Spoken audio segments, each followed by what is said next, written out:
आज हम लोग रिवीजन करने वाले हैं इलेक्ट्रिक पोटेंशियल चैप्टर का। इलेक्ट्रिक पोटेंशियल में सबसे पहले हम इलेक्ट्रिक पोटेंशियल के बारे में ही देखते हैं कि क्या है इलेक्ट्रिक पोटेंशियल। तो आपको पता है कि B जो उससे रिप्रेजेंट करते हैं और ये होता है W divided by Q not. W क्या है?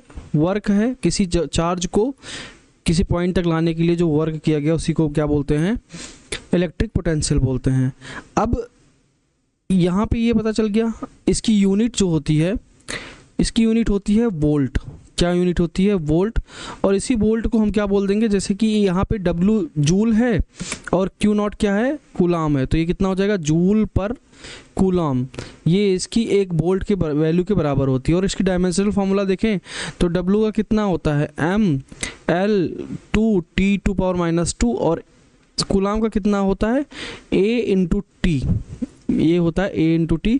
और अगर हम इसका डायमेंशनल फार्मूला यहाँ पे लिखना चाहें तो हो जाएगा कितना? m(L)⁻2 T⁻³ और A⁻⁻1। ये इसका डायमेंशनल फार्मूला आ गया। अब अगर मैं आगे चलूँ थोड़ा सा इसमें बताऊं कि पोटेंशियल डिफरेंस क्या होता है। अगला जो पॉइंट है हमारा क्या है? Potential difference.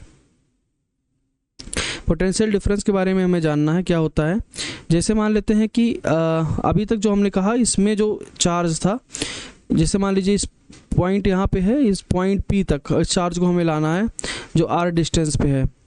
अगर इसको इनफाइनाइट से लाते थे तो इनफाइनाइट पे हमारा जो पोटेंशियल होता था वो 0 होता था। तो वहाँ से यहाँ तक लाने में जो वर्क हुआ उसी को क्या बोलते हैं? W/Q not. यहाँ पे जो होगा हमारा, यहाँ होगा किसी पॉइंट, इस पॉइंट से इस पॉइंट तक, A पॉइंट से B पॉइंट तक लाने के लिए जो कि R डिस्टेंस पे है किसी पॉइंट से, यहाँ से इस B पॉइंट से यहाँ तक लाने के लिए जो पोटेंशियल होता है। जैसे मान लीजिए पहले पोटेंशियल कितना है? B माइनस VA बराबर कितना हो जाएगा आपका? WVA divided by Q। तो ये हमारा जो आया पोटेंशियल डिफरेंस आया कि वहाँ से वहाँ तक लाने में कितना वर्क हुआ और उनके बीच में डिफरेंस कितना, उस पॉइंट के बीच में। ये हमारा क्या कहलाता है? पोटेंशियल डिफरेंस कितना है। सेम इसका डायमेंशनल फार्मूला होगा। और अगर हम और आगे बात करना चाहें तो इलेक्ट्रोस्टैटिक पोटेंशियल। अब हमारा अगला पॉइंट जो है, अगला टॉपिक जो है हमारा क्या है? Electrostatic potential. Electrostatic potential due two point charge. Due two point charge, ये हमारा टॉपिक है, पॉइंट चार्ज Q। तो अगर हम इसको देखते हैं आगे, इसमें क्या है ये, इसके लिए जो हमारा फॉर्मूला होता है ये होता है, सॉल्व करने पे जो हमारा फॉर्मूला आता है वो आता है V। जैसे V बराबर हमने क्या पढ़ा है? W divided by Q not. और एक फॉर्मूला इसका आप डायरेक्ट नोट करिए, ये हो जाएगा KQ डिवाइडेड बाई R। तो ये इसका क्या हो गया? फॉर्मूला हो गया पॉइंट चार्ज की वजह से जो आता है। और अगर मैं कहूँ कि जो V है ये B किस चीज़ पे डिपेंड कर रहा है? ये R पे डिपेंड कर रहा है, जो डिस्टेंस प्रोपोर्शनल है उसके। और मैं अगर कहूँ कि B और R में जो ग्राफ बनता है, ये B है ये R है, ये जो ग्राफ बन रहा है कैसा बन रहा है? ऐसे ग्राफ बन रहा है। ठीक है। तो जैसे जैसे हमारा ये R की डिस्टेंस बढ़ेगी और ये हमारा पोटेंशियल जो होगा वो कम होता चला जाएगा। नाउ अगर मैं नेक्स्ट टॉपिक की बात करूं कि इलेक्ट्रोपोटेंशियल जो है, अगर मैं यहाँ पे नेक्स्ट टॉपिक की बात करता हूं कि जो इलेक्ट्रोस्टैटिक पोटेंशियल है मेरा, वो due to system of charge के लिए कितना होगा? सिस्टम ऑफ चार्ज के लिए कितना होगा? तो ये अगर हम निकालना चाहें due to system of charge के लिए, तो जैसे लेट्स से कि P पॉइंट यहाँ पे है आपका और P पॉइंट से कुछ डिस्टेंस यहाँ पे आपका रखा हुआ है Q1 चार्ज, यहाँ पे रखा हुआ है Q2 चार्ज, यहाँ पे रखा हुआ है Q3 चार्ज और यहाँ पे रखा हुआ है Q4 चार्ज। बहुत सारे चार्जेस रखे हुए हैं और इनके बीच में डिस्टेंस लेट से R1, R2, R3 and R4 है। तो अब हमें निकालना क्या है? Potential at point P। तो जो पोटेंशियल आएगा आपका वो आएगा, सीधी सी बात है कि सब चार्जेस के बीच में इसमें डायरेक्ट लिख दो, V बराबर आपका आएगा KQ Q1 upon R1 plus K Q2 upon R2। बस आपको कुछ नहीं करना है, उस पॉइंट पे सारे पोटेंशियल लिखने हैं और उनको ऐड कर देना है, यही आपका डायरेक्ट आंसर आ जाएगा। जितने भी होंगे आप ऐड करते चले जाइए। तो ये हमारा हो गया electric potential due to system of charges. अब हम अगले टॉपिक की अगर हम बात करें तो हमारा जो अगला टॉपिक है ये है, इसमें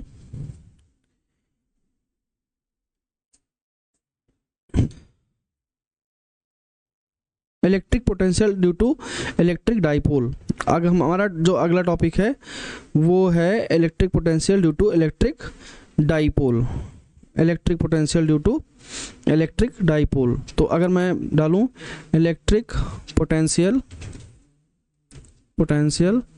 due to electric dipole, electric dipole, ये जो हमारा टॉपिक है इसको आप ध्यान से देखिए। इसमें क्या करना है हमारा, इसके लिए सीधा हमको क्या करना है, फॉर्मूला नोट डाउन करना है electric potential due to dipole जो है ये निकालने का।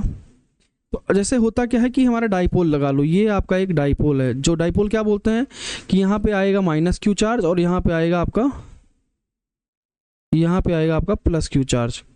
अब मान लो ये माइनस और प्लस क्यू है, उनके बीच में डिस्टेंस हमारा क्या मान के चलते हैं हम, यहाँ आधी डिस्टेंस ए है, आधी डिस्टेंस ए है, और इस पॉइंट पी पे हमें निकालना है इलेक्ट्रिक पोटेंशियल। तो जैसे यहाँ से हमने क्या बोला, पी पॉइंट पे निकालने के लिए हमें क्या करना पड़ेगा जी, यहाँ पे सीधा सीधा हमारा ये फॉर्मूला नोट कर लीजिए, बी बराबर 1/4 पाई एप्सिलॉन नॉट या के मान के चलो, p cos theta divided by r square. ये हमारा electric potential due to electric dipole.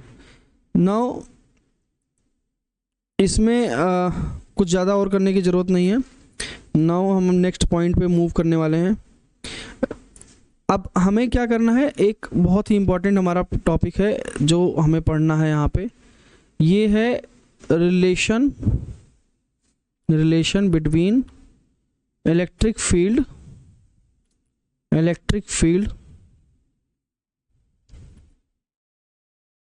And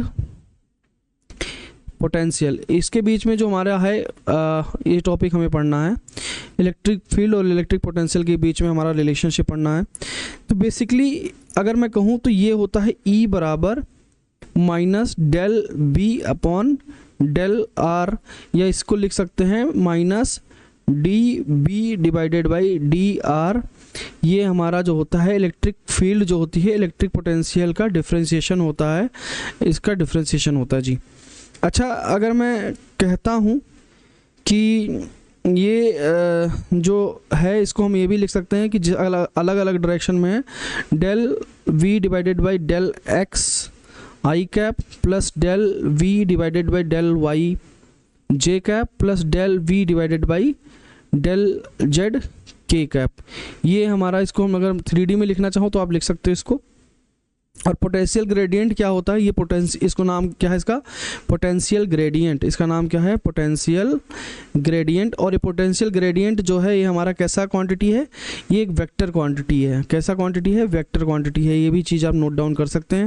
ये काफ़ी इंपॉर्टेंट रिलेशनशिप है, आप न्यूमेरिकल्स जब करेंगे तो वहाँ पर बहुत सारे ज़्यादा काम आने वाला है। नाउ नेक्स्ट जो हमारा पॉइंट है, टॉपिक जो इस चैप्टर का है वो है इक्विपोटेंशियल सरफेसेस। अगर मैं इक्विपोटेंशियल सरफेस की बात करता हूँ तो इक्विपोटेंशियल सरफेस, पहले का टॉपिक का नाम बताया है इक्विपोटेंशियल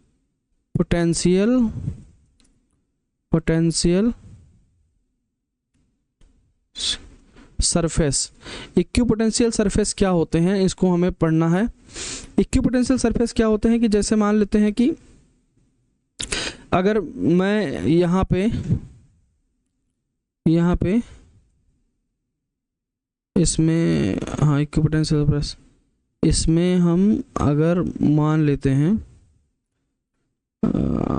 ठीक है, इसमें हम मान लेते हैं कि जैसे मैंने यहाँ पे एक काम किया है, एक चार्ज रखा है यहाँ सेंटर पे बीच में।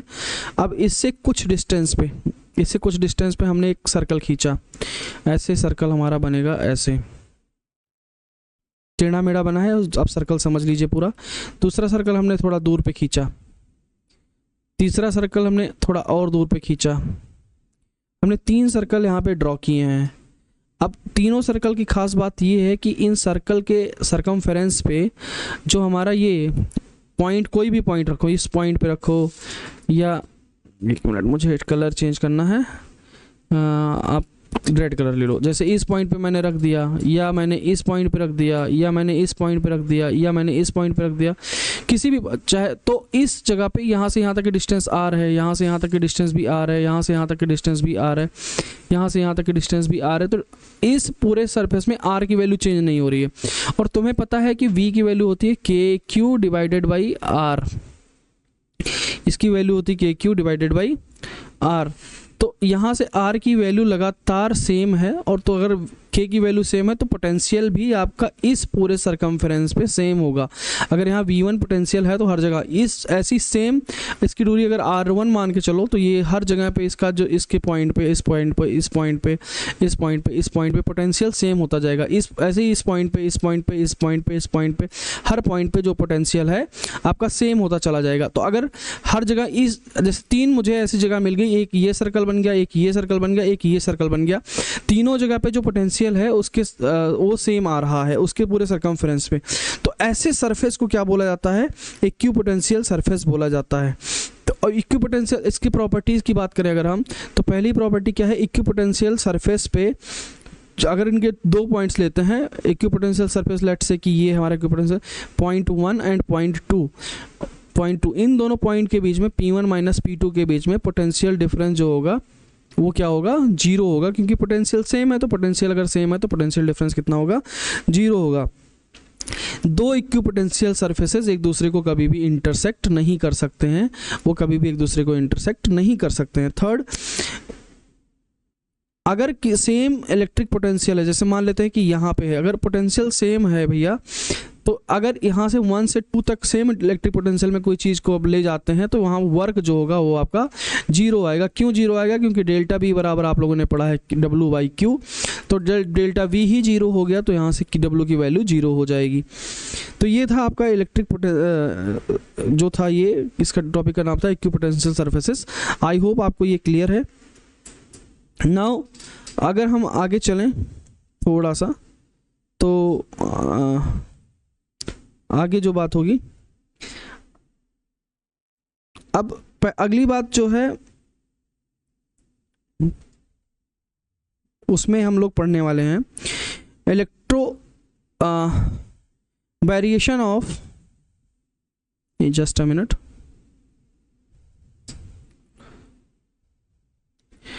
Variation of electric potential on the axis of charged ring. ये आपके बोर्ड का सिलेबस नहीं है, तो इसको आप चाहें तो स्किप भी कर सकते हैं, कोई भी इसमें खास बात नहीं है। इसके लिए एक फार्मूला भी निकल के आता है, उसका डेरिवेशन हमको जानने की ज़रूरत नहीं है, डायरेक्ट फार्मूला जानिए। इसका फार्मूला जो निकल के आता है B बराबर 1/4 पाई एप्सिलॉन नॉट, और अगर मैं बोलूँ तो ये होता है Q divided by √R² plus R²। होता क्या है कि एक रिंग होती है, ये इसकी रिंग है, जैसे मान लीजिए कि ये एक रिंग है, और इसके किसी एक्सियल पॉइंट पे, यहाँ पे कहीं पे अगर कोई पॉइंट P है, तो यहाँ से यहाँ तक की जो डिस्टेंस है ये कितनी हो जाएगी? अगर ये R है और ये स्मॉल r है, तो ये हो जाएगी √R² प्लस स्मॉल r²। तो यहाँ पे हमें जो पोटेंशियल है यहाँ पे ये इस पे डिपेंड करेगा। नाउ इसकी हमें ज़्यादा पढ़ने की ज़रूरत नहीं है। नाउ अगला हमारा जो पॉइंट है, अगला जो टॉपिक है, potential due to spherical charge. ठीक है, potential due to spherical charge. अगर आपका स्फेरिकल चार्ज है, और पहली जो बात है, अगर वो कंडक्टिंग स्फीयर है, कौन सा स्फीयर है? कंडक्टिंग स्फीयर है। और अगर मैं इसका डायग्राम बनाता हूँ, जैसे मान लेती है कि ये आपका सर्कल है, ये आपका एक सर्कल और है, इसमें अगर मैं कहूँ यहाँ पे प्लस चार्ज, यहाँ पे प्लस, यहाँ पे प्लस, यहाँ पे प्लस हैं, और यहाँ पे क्यू चार्ज है पूरे इस पे, और ये क्या है, यहाँ से यहाँ तक की डिस्टेंस जो है आर है, और जो ये पॉइंट हम बाद में कंसीडर कर रहे हैं ये स्मॉल आर है, ये सर्कल हमने माना है। और हमें अगर इसके पोटेंशियल के बारे में बताना है तो पहली बात तो इसमें जैसे जो ये है, जैसे मेन जो हमारा सर्कल है ये वाला है, ये वाला देख रहे होंगे आप, इसमें 3 जगह हैं। एक तो इस सरफेस के अंदर, इस वाले सरफेस के अंदर, इस वाले जगह पे अगर मैं कहूँ, अगर मैं थोड़ा सा कलर इसका चेंज करके आपको दिखाऊं तो इसके एक तो ये इसके अंदर ये पार्ट, दूसरा एक इसके सरफेस पे ये पार्ट, और तीसरा सरफेस के बाहर। तो अगर मैं कहता हूं, हाँ तो मैं कंडक्टिंग सरफेस की बात कर रहा था, तो इसमें 3 जो है हमने पोजीशंस डिसाइड कर लिए जहाँ पे हमें जानकारी रखनी है कि वहाँ पे जो होगा पोटेंशियल कितना आएगा। तो अगर मैं बात करूँ कि बी जो है इनसाइड दैट सरफेस, अगर मैं बोलूँ वी इनसाइड द सरफेस, या फिर मैं बात करूं कि v ऑन द सरफेस पे कितना आएगा, ये दोनों वैल्यू बराबर आती है, और ये दोनों वैल्यू होती है k q divided by capital R के। यहाँ पे ध्यान दीजिएगा कैपिटल R है, और कैपिटल R क्या है, जो ये इसका रेडियस है, ये इस वाले जो कंडक्टिंग स्फीयर है उसका रेडियस है। नाउ अगर मैं v आउटसाइड बात करता हूँ जी, ये कहाँ बात कर रहा हूँ मैं, आउटसाइड बात कर रहा हूँ, तो ये कितना हो जाएगा के क्यू डिवाइडेड बाई आर हो जाएगा। और मैं इसका अगर ग्राफ बनाता हूँ किसमें इसका ग्राफ मैं बनाता हूँ v और डिस्टेंस में r में, तो इस पॉइंट पे कहीं पे ये कैपिटल R होगा, जहाँ पे कैपिटल R जहाँ तक है इसका ग्राफ वहाँ तक फ्लैट आएगा, मतलब कांस्टेंट आएगा, वैल्यू कांस्टेंट वैल्यू आ रही है।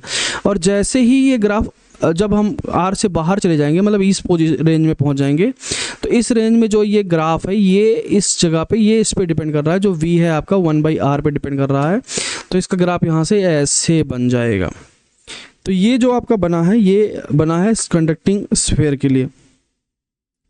अब अगला हमें नॉन कंडक्टिंग के लिए जानकारी लेनी है। नॉन कंडक्टिंग स्फीयर में अगर मैं कहूँ, ये नॉन कंडक्टिंग आप नोट कर लीजिए, अगर नॉन कंडक्टिंग नोट कर लीजिए, नॉन कंडक्टिंग के लिए अगर हमें करना है नॉन कंडक्टिंग स्फीयर, तो इस नॉन कंडक्टिंग स्फीयर में जो हमारे लिए इम्पोर्टेंट है वो आपको सिर्फ बी आउटसाइड की बात करें तो 1/4 pi epsilon naught q divided by r है। और अगर मैं बात करूं v ऑन सरफेस पे कितना है भैया, सरफेस पे होता है 1/4 pi epsilon naught q divided by capital r. और मैं अंदर की अगर बात करूं,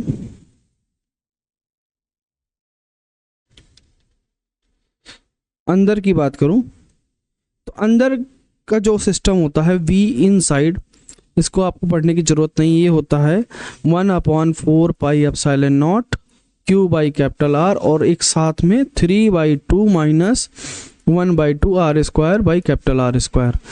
तो ये हो जाता है आपका। तो बस इतनी सी बात है, इसमें जानने की कोई ज़रूरत नहीं है। नाउ अगला जो हमारा टॉपिक है, अगला टॉपिक भी बहुत इम्पोर्टेंट है। अब हमारा अगला एक छोटा सा टॉपिक है motion of charge particle in electric field. अगला जो हमें पढ़ना है motion of charge, motion of charge particle in electric field. अब अगर मुझे ये पॉइंट आपको बताना है तो आपको मुझे बहुत सारी चीज़ें बतानी पड़ेंगी। देखिए, जैसे अगर मोशन के बारे में बताना है तो हमें सबसे पहले ये बताना पड़ेगा कि फोर्स कितना लगेगा। फोर्स बराबर Q इंटू ई आपने पढ़ रखा है, और अगर फोर्स के बारे में पता चल गया तो फोर्स किसके बराबर होता है, M इंटू ए के बराबर होता है। तो यहाँ से A कितना आ जाएगा, Q into e divided by M। ये आपका एक्सेलरेशन आ गया जी, ये आपका एक्सेलरेशन आ गया। अब मैं बोल दूं, अगर ये इलेक्ट्रिक फील्ड है, ये आपका इलेक्ट्रिक फील्ड है, A पॉइंट ये है और B पॉइंट आपका ये है, यहाँ से यहाँ तक आने के लिए डिस्टेंस D है। तो अगर मैं वेलोसिटी बोलूँ तो वेलोसिटी कितनी है, V बराबर A इंटू टी हो जाएगी, क्योंकि इनिशियल वेलोसिटी कुछ नहीं है, 0 है। ठीक है, तो यहाँ से अगर मैं कहूँ कि पोटेंशियल डिफरेंस निकालना है A और B के बीच में, अगर A और B के बीच में पोटेंशियल डिफरेंस निकालना है तो B बराबर Q into e divided by M into T.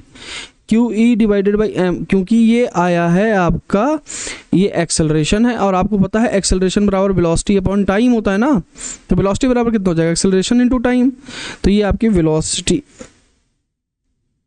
Sorry ये आ गई वेलोसिटी। तो अगर मैं बात करूं पोटेंशियल डिफरेंस की, तो इसमें जो पोटेंशियल डिफरेंस है हम क्या लिख सकते हैं, पोटेंशियल डिफरेंस हम लिख सकते हैं 2q डेल्टा v अपॉन में m। ये आपका फॉर्मूला है जो आपको यहाँ पे ध्यान रखना है। यहाँ पे ये वेलोसिटी है, और वेलोसिटी और पोटेंशियल डिफरेंस में जो संबंध आता है ये पोटेंशियल डिफरेंस है, ये हमारा जो है ये संबंध है। ठीक है, या इसमें अगर मैं मोमेंटम की बात कर दूं थोड़ा सा, तो मोमेंटम का एक जो रिलेशनशिप आ जाता है, क्या आ जाता है, P बराबर under root 2m/q delta v। इसका डेरिवेशन नहीं करा रहा हूं मैं, इसको direct as it is note कर लो और इसको रिवाइज करके जाना। अब हमारा अगला है topic, work done by A charge particle. इसमें आप ऑलरेडी पढ़ चुके हो, वर्क डन अगर आपको निकालना है तो ये क्या होता है Q और ये V, तो ये कितना हो जाएगा, W बराबर Q इंटू V।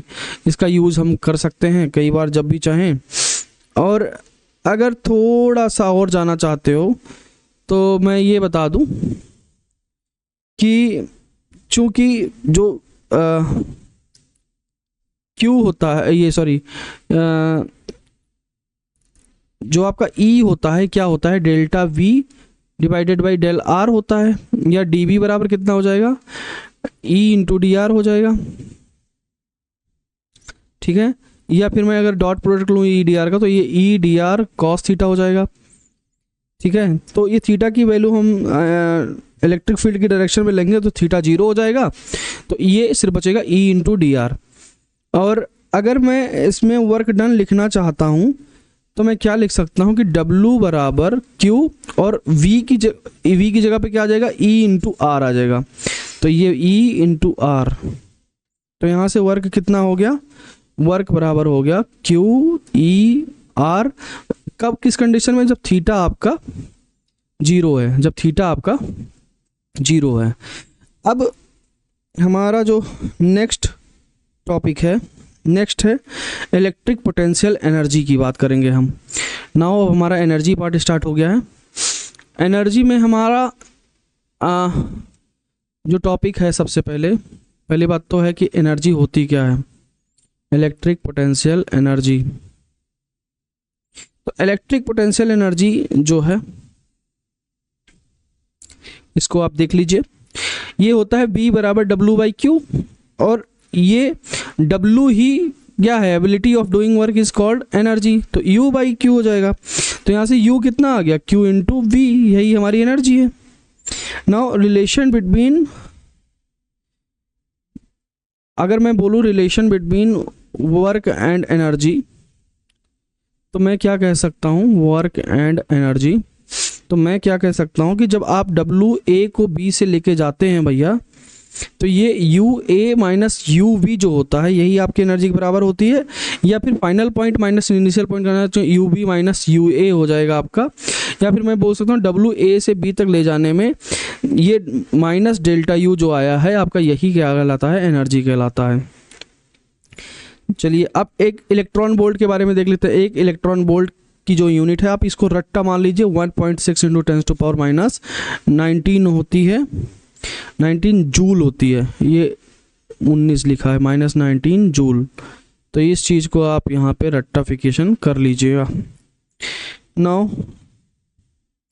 नेक्स्ट है पोटेंशियल एनर्जी ऑफ सिस्टम। तो अगर इस टॉपिक को करना है ध्यान से तो देखिए इधर, potential energy of a system of charge, potential energy of system of A charge. अब जब सिर्फ और सिर्फ 2 पॉइंट चार्जेस कंसीडर किए जाएंगे, सबसे पहला केस है case first, only 2 point charge consider किए जाएंगे, 2 पॉइंट चार्ज,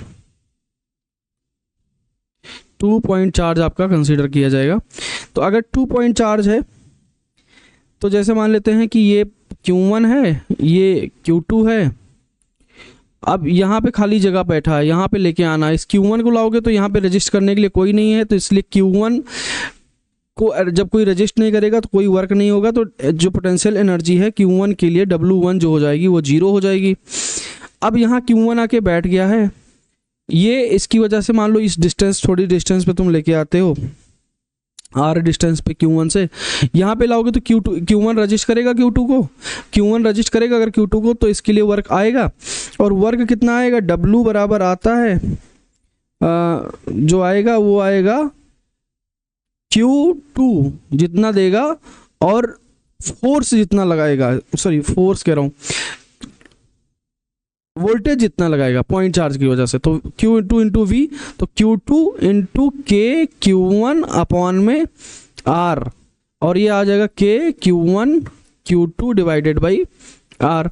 तो अब हम अगर पोटेंशियल एनर्जी निकालना है आपको पॉइंट चार्ज पूरे सिस्टम के लिए पोटेंशियल एनर्जी, तो U बराबर क्या होता है W1 और प्लस W2, जितना वर्क है, वर्क पहले के लिए 0 है, दूसरे के लिए क्या है, क्या K Q1 Q2 divided by R। तो यहाँ से U की वैल्यू आ गई K Q1 Q2 अपॉन में R, ये आप नोट कर लीजिए।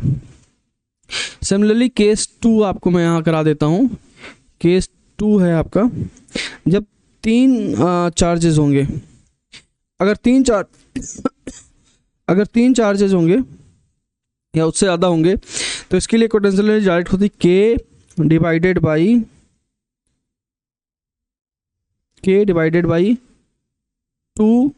आप नोट कर लीजिए, जहाँ से जितने होंगे, जितने भी होंगे IJ जो भी होगा, और ये N तक, और ये कितना हो जाएगा Q1 QI QJ अपॉन में RIJ। जैसे मान लेते हैं कि 3 अगर हम सिस्टम बना लेते हैं, तो ये Q1, ये Q2, ये इसके बीच में R12 डिस्टेंस, इसके बीच में ये 3 R13 डिस्टेंस, इसके बीच में R23 डिस्टेंस। तो इसके लिए अगर पोटेंशियल एनर्जी लिखना है आपको तो आप लिख दीजिए K Q1 Q2 divided by R12 plus K Q2 Q3 divided by R23। फिर अगर इसके लिए लिखना है K Q3 Q1 अपॉन में R31 या 13, तो ये आपकी पोटेंशियल एनर्जी आ गई 3 मासेस के लिए। ये है 3 चार्जेस के लिए, और ये अगर मैं जनरलाइज कहूँ तो ये more than 2 charges, for more than 2 charges के लिए। एकदम क्लियर है। नाउ नेक्स्ट जो हमारा टॉपिक है वो हमें करना पड़ेगा। तो यहाँ तक तो हमारी ये बातचीत हो गई है। अब जो है पोटेंशियल एनर्जी वाला जो पार्ट है आपका, जो आपका पोटेंशियल एनर्जी वाला पार्ट है, ये हो गया भैया फिनिश। तो पोटेंशियल एनर्जी वाला जो पार्ट है, ये पोटेंशियल एनर्जी, सॉरी एक मिनट, पोटेंशियल एनर्जी हमारा फिनिश हो गया है, सॉरी, और इसी के साथ हमारा जो है इलेक्ट्रिक पोटेंशियल वाला पार्ट कंप्लीट हो जाता है यहाँ पे। नाउ नेक्स्ट क्लास में जो है हम लोग कैपेसिटर की तरफ मूव करेंगे और कैपेसिटर के बारे में हम पूरा अच्छे से नेक्स्ट चैप्टर उसमें देखेंगे।